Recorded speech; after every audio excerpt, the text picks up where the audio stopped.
الحمد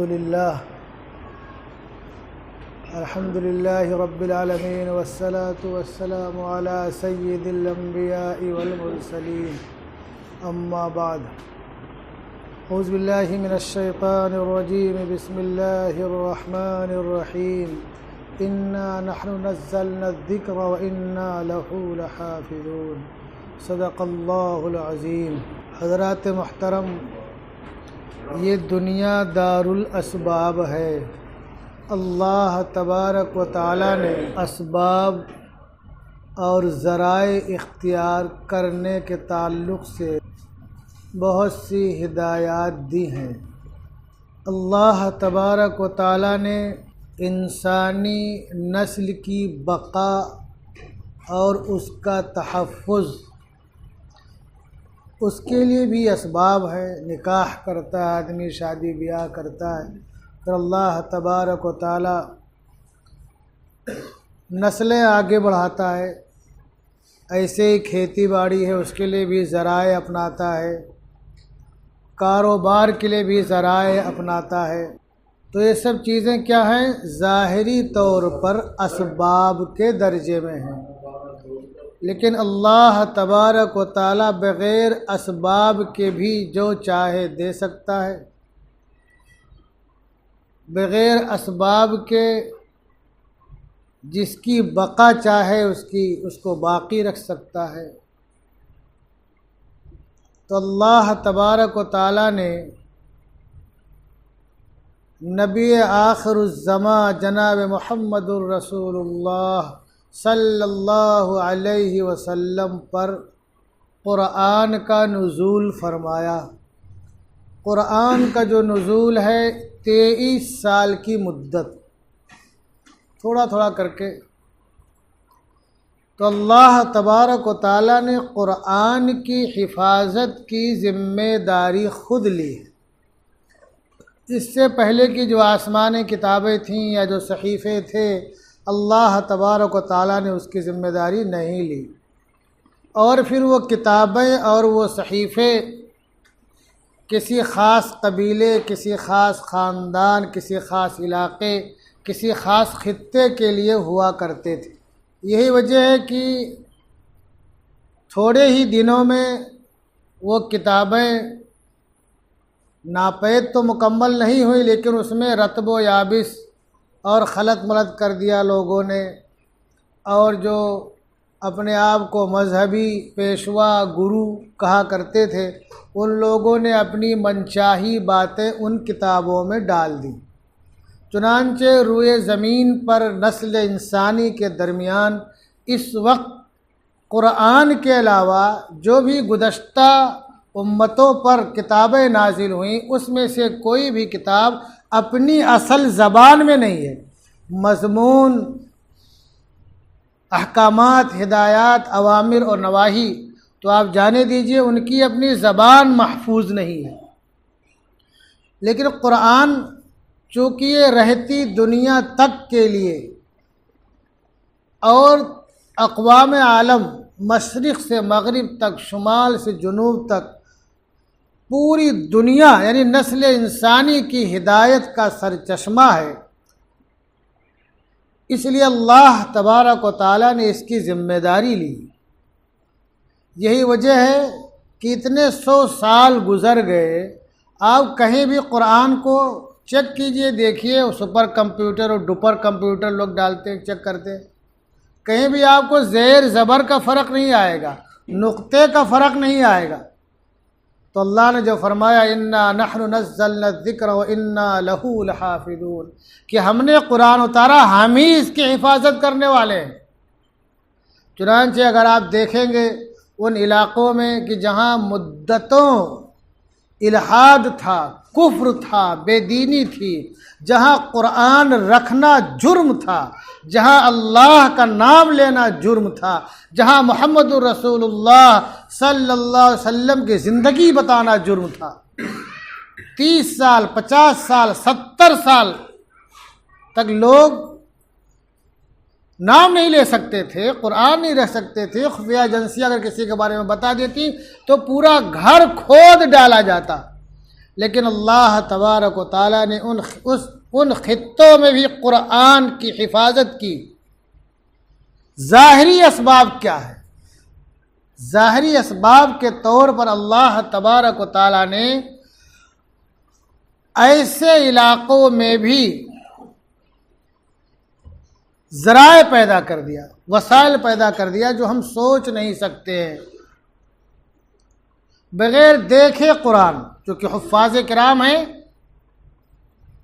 قرآن رکھ نہیں سکتے ہیں، دیکھ کر پڑھ نہیں سکتے ہیں، پڑھا نہیں سکتے ہیں، تو بچے جو درزی کی سلائی کی دکانوں پر کام کرتے تھے، گیریجوں میں جو کام کرتے تھے، کارخانوں میں جو کام کرتے تھے، کمپنیوں میں جو کام کرتے تھے، یہاں تک کہ کھیت کی جوتائی اور بوائی میں جو لڑکے لگے رہتے تھے، وہاں بڑے بوڑھے جو حافظ ہوتے تھے، ان بچوں کو کچھ آیتیں ڈیلی یاد کرایا کرتے تھے، روزانہ کچھ آیتیں یاد کرایا کرتے تھے۔ تو جو ان کے سینے میں قرآن محفوظ تھا وہ اگلی نسل میں منتقل ہو گیا، ٹرانسفر ہو گیا۔ چنانچہ ایک واقعہ لکھا چنانچہ پیر ذوالفقار صاحب نے کہ ایک صاحب جو ہے روس میں گئے، خان صاحب تھے، تو مسجدوں پہ پابندی تھی، جمعہ کا دن تھا، بھائی انہوں نے کہا ہم تو ہمیشہ جمعہ پڑھتے ہیں، مسجد کہاں کا ہے، مسجدیں سب بند ہیں یا اس کو کچھ اور بنا دیا گیا ہے؟ تو کہا ایک مسجد ہے جو مسجد کی شکل میں، لیکن اس میں تالا لگا، کچھ کر نہیں سکتے ہو آپ۔ کہا چلو بتاؤ ہم کو۔ تو وہاں پہنچے، وہاں جو اس کا سیکورٹی گارڈ تھا اس سے کہا بھائی مسجد کھولو، میں نماز پڑھوں گا، جمعہ کا دن ہے، میں مسلمان ہوں۔ تو اس نے کہا تیار نہیں ہوا، لیکن بہت مشکل سے تیار ہوا، کہا میں کھول دیتا ہوں، لیکن آگے کی ذمہ داری آپ کی ہے، کچھ ہوگا تو میں نہیں جانتا ہوں۔ انہوں نے باقاعدہ اذان دی، چونکہ کوئی آیا نہیں، نماز پڑھ لی انہوں نے، چونکہ اذان زور جیسی سے دی تھی، اور نماز پڑھنے کے بعد جب باہر نکلے تو کچھ لوگ ان کو مل گئے کہ ہمارے گھر پہ چائے پی لیجئے، ناشتہ کر لیجئے۔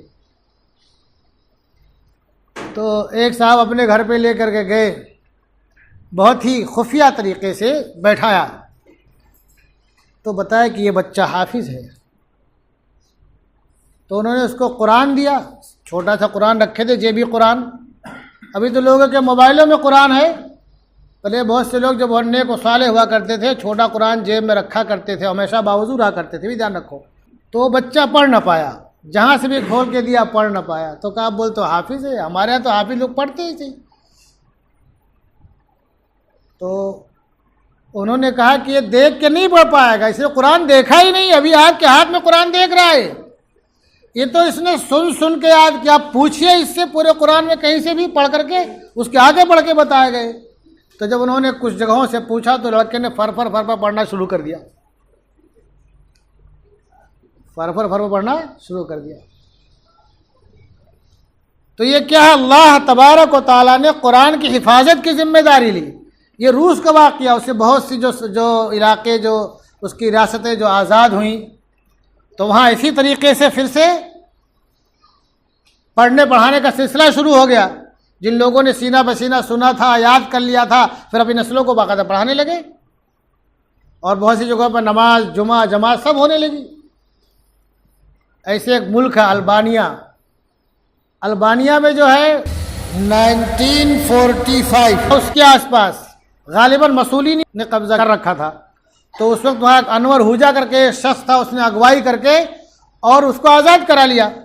لیکن انور ہوجا تھا تو ایک عالم کا لڑکا، لیکن اس کی تعلیم کہاں؟ فرانس میں ہوئی تھی، دین سے بیزار تھا۔ اس نے البانیہ میں پوری دنیا میں اعلان کر دیا کہ کوئی ایسا ملک نہیں ہے جو ہمارے ملک کا مقابلہ کر سکے الحاد میں، بے دینی میں، کفر میں۔ وہاں اسلام کا نام لینا، قرآن کا نام لینا، اللہ اور رسول کا نام لینا جرم تھا۔ وہاں کے تعلق سے لکھا شیخ الاسلام مفتی تقی عثمانی صاحب دامت برکاتہم کی کتاب ہے سفر در سفر میں، کہ اگر کسی کو معلوم پڑ جاتا خفیہ ایجنسیوں کو کہ فلاں آدمی روزہ سے ہے، تو اس کو شراب پلا کر کے اور سور کا گوشت کھلا کر کے اس کا روزہ توڑواتے تھے۔ اتنا سخت قانون نافذ کر رکھا تھا انور ہوجا نے۔ اب وہاں بھی حفاظ کرام موجود ہیں، لیکن ظاہر نہیں کرتے بنے آپ کو۔ ایک شیخ انہوں نے واقعہ بتایا، جب 1945 میں یہ ہوا، مسولینی کا قبضہ تھا، ختم ہوا، اور پھر 1995 کے آس پاس اس کو انور ہوجا کے شکنجے سے آزادی ملی، تقریباً 40-50 سال کے بعد۔ تو شیخ نے دوسرے ملک کا دورہ کیا، بہت ضعیف العمر تھے، انہوں نے واقعہ بتایا، کہا ہم نے اپنی نسلوں کو قرآن یاد کرایا، کھیت میں رہ کر کے، کھیت کاٹتے ہوئے، کھیت جوتتے ہوئے، روپائی کرتے ہوئے پڑھتے تھے، وہ سنتا تھا، وہ یاد کر لیتا تھا۔ اس طریقے سے ہماری نسلوں میں قرآن محفوظ ہے، ان کے سینوں میں۔ تو میں یہ کہنا چاہتا ہوں کہ اللہ تبارک و تعالیٰ نے قرآن کی حفاظت کا ذمہ لے رکھا ہے، لیکن ذریعہ ظاہری اسباب کے اعتبار سے دیکھا جائے تو کیا یہ پڑھنا پڑھانا ہے؟ یہ جو مدارس ہیں، مکاتب ہیں، ادارے ہیں، جامعات ہیں، یہ سب کیا ہیں؟ یہ سب ذرائع ہیں، وسائل ہیں۔ اور جن جن خطوں میں کبھی بھی کسی زمانے میں بھی مدارس تھے، مکاتب تھے، جامعات اور ادارے تھے، جامعات اور ادارے سے مراد وہ جامعات و ادارے جو عوام کے تعاون سے چلتے ہیں، سرکاری سرپرستی والے نہیں۔ سرکاری سرپرستی والے اکثر تو پیسہ چھاپنے کی مشین ہوتے ہیں۔ ان تمام علاقوں میں، خطوں میں دیکھو گے کتنا بھی ظالموں نے ظلم کیا، کتنا قہر ڈھایا، نسلوں کو ویران کرنے کی کوشش کی اور علماء کو، حفاظ کو ناپید کرنے کی کوشش کی، پھر بھی اللہ کے فضل و کرم سے ان مکاتب، مدارس، جامعات اور اداروں کے طفیل بہت سے حفاظ کرام موجود ہیں۔ لیکن جہاں یہ سسٹم نہیں تھا، جہاں سرکاری سرپرستی تھی، کیا کیا تھی؟ آپ تاریخ پڑھیے، آپ اسپین کی تاریخ پڑھیے، دنیا کی سب سے بڑی مسجد وہاں بھی بہت سے ادارے تھے، سرکاری سرپرستی میں تھے۔ یہ نظم نہیں تھا جو مدارس کا، مکاتب کا، جو خاص طور سے بر صغیر، اس کے آس پاس اور دیگر عجم کے علاقوں میں قائم ہے اور باقی ہے۔ انشاءاللہ اللہ تعالیٰ تصویر قیامت باقی بھی رکھے گا۔ وہاں کیا ہوا؟ جب خلافت گئی تو سب ختم ہو گیا، کوئی اللہ کا نام لینے والا، کوئی مسجد قرطبہ میں اذان دینے والا نہ بچا۔ کہنے کا خلاصہ، اللہ تبارک و تعالیٰ نے قرآن کی حفاظت کی ذمہ داری لی اور انشاءاللہ یہ تا صبح قیامت قرآن محفوظ رہے گا۔ دنیا کی طاقتیں مٹانے کی، ختم کرنے کی، تباہ کرنے کی کوشش کرتی رہیں گی، کر رہی ہیں، کرتی رہیں گی، پھر بھی انشاءاللہ کچھ نہیں کر پائیں گی۔ تو جو اس کے وسائل ہے، ظاہری اعتبار سے جو ذرائع ہے، بعض دفعہ ہمارے ذہنوں میں یہ آتا ہے کہ ہماری نسلوں کو مدرسوں میں ڈال کر کے اپاہج بنایا جا رہا ہے، لاچار بنایا جا رہا ہے، دوسروں کی جیبوں پر تاکنے، جھانکنے، دیکھنے والا بنایا جا رہا ہے، دوسروں کی جیبوں پر بوجھ ڈالنے والا بنایا جا رہا ہے۔ ہمارے بہت سے جو روشن خیال لوگ ہیں، ان کے ذہن میں یہی بسا ہوا ہے۔ آپ نئی جدید تعلیم دیجئے، کون روکتا ہے آپ کو؟ بھائی دیجئے، لیکن جو کام ہو رہا ہے یہ اتنا اہم کام ہے، اتنا اہم کام ہے۔ اس کی مثال ایسے سمجھو، آپ ایک ڈرم بھر کے دودھ گرم کرو، ٹھنڈا کر کے رکھ دو اور اس میں تھوڑا سا دہی ڈال دو، تو 24 گھنٹہ کے بعد وہ دودھ دہی نہیں بن جائے گا؟ بن جائے گا نا۔ تو یہ مدارس جو ہے آپ کے بر صغیر میں، مکاتب ہے، جامعات ہے، یہ گویا کی بر صغیر میں نسل انسانی کو مسلمان بنائے رکھنے کا ذریعہ ہے۔ ان کی مثال وہی دہی والی ہے۔ یہ اگر باقی ہیں تو سارے لوگ مسلمان رہیں گے، اور یہ ختم ہو گئے تو بہت مشکل ہے کوئی کلمہ پڑھنے والا بچے، بہت مشکل ہے کوئی اذان کا جواب دینے والا بچے، بہت مشکل ہے کوئی جمعہ کی تیاری کرنے والا بچے۔ یہ برکت ہے، یہ ہماری نسلوں کی بقا کا ذریعہ ہے اور ہم سب کے دخول جنت میں کا ذریعہ ہے۔ اور یہ بھی دھیان رکھو، یہ مدارس ہیں، مکاتب ہیں تو سورج اور چاند کی روشنی باقی ہے، یہ ہوائیں باقی ہیں، یہ فضا باقی ہے، یہ موسم بہار باقی ہے، یہ بارش باقی ہے، یہ دھوپ اور چھاؤں باقی ہے۔ یہ مدارس و مکاتب نہ رہیں گے تو نہ سورج کی روشنی رہے گی، نہ چاند کی روشنی رہے گی، اور نہ یہ ہوائیں رہیں گی، نہ یہ فضا ہوگی، نہ یہ بہار ہوگی۔ بھائی مدارس مکاتب ہی کے طفیل تو لوگ اللہ کا نام لیتے ہیں، جب تک اللہ کا نام دنیا میں لیا جاتا رہے گا قیامت نہیں قائم ہوگی۔ تو مدارس کو، مکاتب کو ہمیں حقیر نہیں سمجھنا چاہیے، طعن و تشنیع نہیں کرنی چاہیے، اور ان کو طرح طرح کے مشورے نہیں دینے چاہیے۔ جس بھی شکل میں، جس طرح سے بھی چل رہے ہیں، یہ اللہ کا فضل اور کرم ہے کہ ہماری نسلیں مسلمان تھیں، ہیں اور انشاءاللہ تا صبح قیامت مسلمان رہیں گی اگر ہم مدارس کا خیال کرتے رہے تو۔ ہم نے لاپرواہی برتی، غفلت برتی، طعن و تشنیع کا شکار بنایا، اپنے ہاتھ کو کھینچ لیا تعاون کرنے سے، مدد کرنے سے، ان کو ایسے ہی چھوڑ دیا صحرا بیابان میں جیسے کوئی اونٹ کو چھوڑ دے مرنے کے لیے، تو ہماری نسلوں کا مسلمان باقی رہنا بہت مشکل ہو جائے گا۔ اپنی سکت بھر آپ چندہ دے تعاون کریں، بخل سے کام نہ لیں۔ بات کیا سوچتے یار گھٹ جائے گا، ختم ہو جائے گا، گھٹتا اڑتا نہیں ہے۔ ایک واقعہ بتا دوں میں، حضرت رابعہ بصریہ رحمت اللہ علیہ رحمت واسعہ کے ہاں دو مہمان آ گئے اور ایک رابعہ بصریہ، اتفاق سے ان کے گھر میں 3 روٹی تھی۔ مہمان دور سے آتے بھوکے پیاسے تھے اور 3 روٹی سے تو تھا بھائی چلو 1 روٹی کھا لیں گے، جان میں جان آئے گی۔ سب نیک لوگ تھے، وہ رابعہ بصریہ بہت نیک خاتون تھی، آپ حضرات نام سنتے ہو کہ بار بار، کتنی ولیہ تھی، عابدہ زاہدہ تھی۔ اتفاق سے اسی درمیان سائل نے دروازے پہ آواز لگا دی تو حضرت رابعہ بصریہ نے 3 روٹی اٹھا کے اس کو دے دی۔ اب یہ جو آئے تھے مہمان بیچارے سوچے جو کچھ تو ابھی چلا گیا، کشمکش میں اتنا لمبا چل کے آئے، بھوکے پیاسے تھکے ہارے، 2 لقمہ مل جاتا تو کچھ جان میں جان آتی۔ اور حضرت رابعہ بصریہ بالکل مطمئن ہے۔ تھوڑا ٹائم گزرا کہ ایک خادمہ طباق میں جو ہے روٹی لے کر کے آئی اور کہا کہ مالکن نے آپ کی خدمت میں پیش کیا ہے۔ تو انہیں روٹی گنی تو روٹی کتنی تھی؟ 27 کتنی تھی؟ 27 یا 28 تھی، واپس کر دیا، 27 تھی، واپس کر دیا۔ کہا کہ تم کو غلط فہمی ہے، تمہاری مالکن نے مجھے نہیں دیا روٹی ہے، کسی اور گھر میں بھیجا ہوگا، جاؤ واپس لے کے جاؤ، بتاؤ۔ تو وہ گئی تو تھوڑی دیر کے بعد پھر واپس آئی، اور واپس آئی تو اس میں سالن کا ڈونگا بھی بھرا ہوا تھا، اس سے پہلے خالی روٹی آئی تھی۔ پھر انہوں نے روٹی گنی، ابھی کتنی روٹی تھی؟ 30 کتنی تھی؟ 30 کہاں؟ ہمارے یہاں ہی بھیجا، ہمارے یہاں ہی بھیجا ہے۔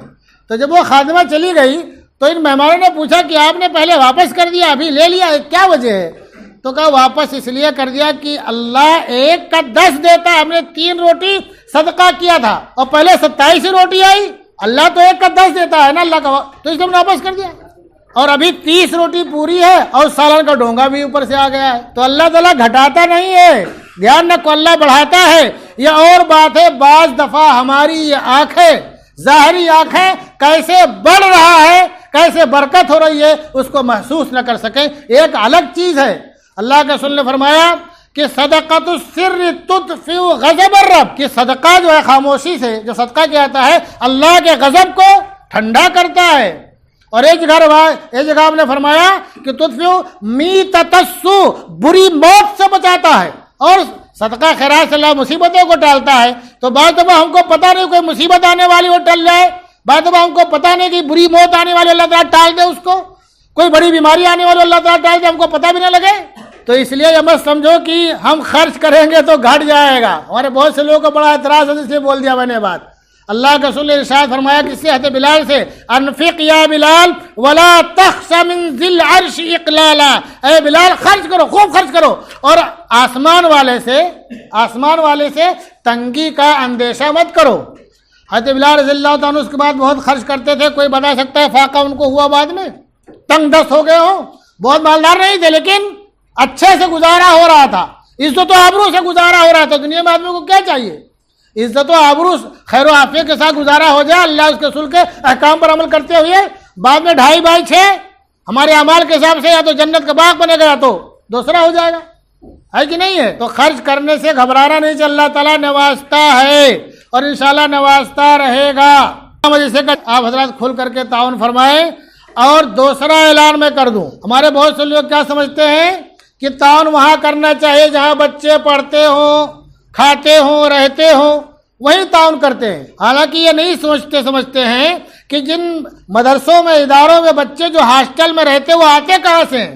وہ آتے ہیں گلی محلوں سے، آتے ہیں گاؤں دیہات سے، آتے ہیں جہاں چھوٹے چھوٹے مکتب ہوتے ہیں، جہاں بچوں کو عالم سے یا تک پڑھایا جاتا ہے، نورانی قاعدہ پڑھایا جاتا ہے، جہاں جو اما تسلون، اما پارا ان کو پڑھا دیا جاتا ہے، پھر وہ ہاسٹل میں رہنے کے قابل ہوتے ہیں۔ پھر وہی بچے آگے چل کر کے کوئی امام بنتا ہے، کوئی مفتی بنتا ہے، کوئی محدث بنتا ہے، کوئی شیخ الحدیث بنتا ہے۔ ابھی ماحول یہ ہے، میں بتا دوں، اس میں کوئی مبالغہ نہیں ہے، وہ بڑے لوگ اور وہ اچھے گھرانے والے جن کے بارے میں کبھی سوچا نہیں جا سکتا تھا کہ ان کے گھروں میں بھی بچے نشیڑی اور گنجیڑی ہو جائیں گے، ان کے بچے نشیڑی گنجیڑی ہو رہے ہیں۔ کوتاہی بالکل نہ کریں۔ اگر آپ کا بچہ نہیں پڑھتا ہے تو آپ سوچیں کہ میں کیوں دوں، ارے دوسرے کا تو پڑھ رہا ہے، ہو سکتا ہے کوئی سے بہت غریب ہو، کسی کا باپ دہاڑی پہ کام کرتا ہو، کوئی کسی کا گھر کا بھائی جو ہے روڈ پہ پتھر توڑتا ہو، اس کا گزارا گھر کا مشکل سے چل رہا ہو، تو آپ کے تعاون سے کسی بچے کی حوصلہ افزائی ہوگی۔ اور اگر کسی بچے نے کلمہ پڑھ سیکھ لیا، نماز سیکھ لیا، قرآن سیکھ لیا اور کلمے پر مر مٹنا سیکھ لیا تو انشاءاللہ یہ آپ ہی کی نہیں بلکہ آپ کی نسلوں کی مغفرت کی ضمانت ہوگا انشاءاللہ، اور آپ کی نسلوں کے کوئی ایمان پر رہنے کا، اسلام پر باقی رہنے کی ضمانت ہو جائے گی۔ تو اس لیے آپ بڑھ چڑھ کر کے اپنے مکتب کا بھی تعاون کریں۔ وما علینا الا البلاغ۔